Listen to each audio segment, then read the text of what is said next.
Drama serial कभी मैं कभी तुम के नेक्स्ट एपिसोड में आप देखेंगे कि शर्जीना और मुस्तफ़ा का बुरा वक्त शुरू हो चुका है।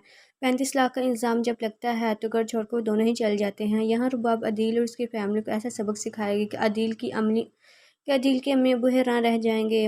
मुस्तफ़ा और शर्जीना की ज़िंदगी में आर्जी परेशानियां तो हैं, लेकिन अदील के अम्मी अबू को ज़लील और रुसवा करके रख देगी। रुबाब आने वाली एपिसोड की मुकम्मल कहानी में आप लोग देखेंगे कि जिससे शर्जीना और मुस्तफ़ा की खुशियाँ बिल्कुल भी बर्दाश्त नहीं हो पा रही। वो दोनों एक दूसरे के साथ किस तरह से खुश हैं। इन दोनों के पास ना तो पैसा है, फिर भी इन दोनों के बीच इतनी ज़्यादा खुशियाँ किस तरह हो सकती हैं। इन दोनों को कुछ देखने के बाद वो फैसला कर ही लेती है कि इन दोनों को तबाह बर्बाद करके रख देगी।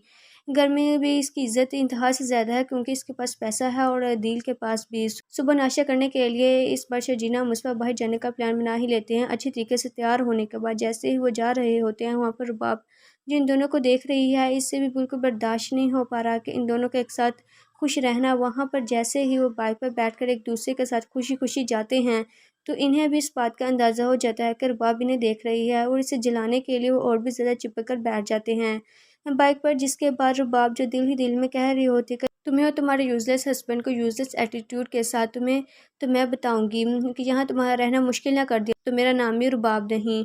रुबाब जिस बार प्लान बना लिया है वो कामयाब होने ही जा रहा है। आर्जी तौर पर मुस्तफ़ा और शर्जीना की ज़िंदगी में परेशानियाँ डाल तो देगी, लेकिन जब मुस्तफ़ा और शर्जीना बाहर जाते हैं, यहाँ पर रुबाब को मौका मिल ही जाता है कि वहीं 35 लाख वो अलमारी से उठाने वाली है।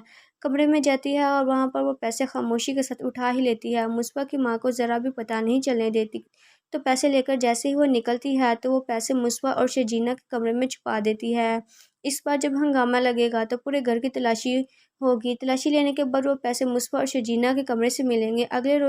अगले रोज़ पैसों का जिक्र हो ही जाता है जिनसे गाड़ी खरीदनी है, इन्हें पैसे देने हैं। पैसे जैसे ही रुबाब मांगती है तो शगुफ्ता कमरे में पैसे लेने के लिए जाती है तो घबरा जाती है। और जब पैसे नहीं मिलते कहती है कि मेरी अलमारी से जो पैसे रखे थे वो मिल नहीं रहे। घर में सिदरा भी आई होती है तो सिदरा तो इस बात से परेशान होकर रह जाती है कि इतनी बड़ी रकम घर में रखनी ही क्यों चाहिए। इस बार जब चोरी हुई तो घर के लोगों को ही चोर समझा जा रहा है। शर्जीना और मुस्तफ़ा भी इस बार घर आ ही जाते हैं। जैसे घर आते हैं तो घर में ये नया ड्रामा देखकर परेशान हो जाते हैं कि इस पर वो पैसे गए तो गए कहाँ। पर इन दोनों को तो इन पैसों की ज़रा भी ज़रूरत नहीं है। हलाल रिज़्क कमाने वाले मुस्तफ़ा और शर्जीना अपनी ज़िंदगी में चंद पैसे तो कमा ही रहे हैं, लेकिन ऐसी हरकतों को तो कभी भी ना करते जिससे उन दोनों के बीच बदगुमानियाँ पैदा होती। ये बात सुनने के बाद अदील फ़ौरन से अपनी माँ के कमरे में चल जाता है जहाँ पर वो पैसे रखे होते हैं। तलाश करने की कोशिश करते हैं जहाँ पर अदील और बाप यहाँ पर सारी चीज़ों को अच्छे तरीके से बाहर निकाल कर देखते हैं। सारे दराज कबर्ड एक बार सब कुछ देख लेते हैं, लेकिन वो पैसे नहीं मिले। जिसके बाप कहते हैं कि कल ही मैंने पैसे दिए हैं आपको रखने के लिए, अम्मी जान कहाँ पर रखे हैं। लेकिन इस बार सारा घर छानबीन